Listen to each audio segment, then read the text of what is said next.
தசரதன் வசிட்டரை வணங்கி தன்னோட எல்லாமாக போற்றும் உன்னதமான காட்சி. வணக்கம் நண்பர்களே. போன பாட்டில் பார்த்தோம், நம்ம தசரத பேரரசர் எப்படி நாடு முழுக்க அமைதியா தன்னோட மக்களே தன்னோட ஒரே சொத்து மாதிரி பாதுகாத்து நல்லாட்சி செஞ்சாருன்னு. அவ்வளவு பெரிய சக்தி படைச்ச அரசர், அவருக்குன்னு ஒரு குறை இருக்காது. ஆனா இப்படிப்பட்ட ஒரு அரசர் யார்கிட்ட போய் நின்னாரு, யாரை நம்பினாரு, யாரை தன்னோட எல்லாமா பார்த்தாரு அப்படிங்கிறத இந்த பாட்டுல கம்பர் அத்தனை அழகா சொல்றாரு. கேளுங்க. ஆயவன் ஒரு பகல் அயனையே நிகர் தூயமா முனிவனைத் தொழுது, தொல்குலத்து ஆயரும் தந்தையும் தவமும் அன்பினால் மேயவான் கடவுளும் பிறவும் வேறும் நீ. ஆயவன்.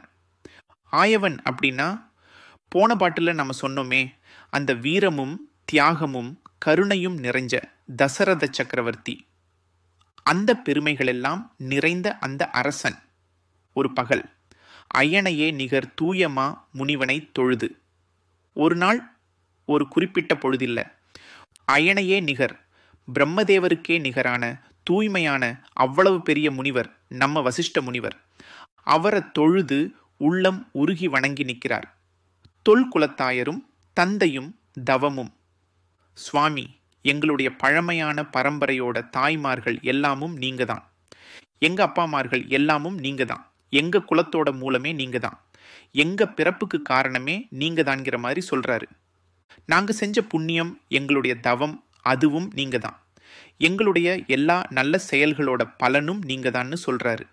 அன்பினால் மேயவான் கடவுளும், நாங்க அன்போடு மனசு உருகி வழிபடுறோமே எங்க இஷ்ட தெய்வம், அந்த தெய்வமும் நீங்க தான் சுவாமி. பாத்தீங்களா, ஒரு அரசரு தன்னோட குருவை வெறும் குருவா மட்டும் பார்க்கல, தன்னோட பரம்பரையா புண்ணியமா, ஏன் தன்னோட இஷ்ட தெய்வமாகவே பார்க்கிறார். பிறவும் வேறும் நீ.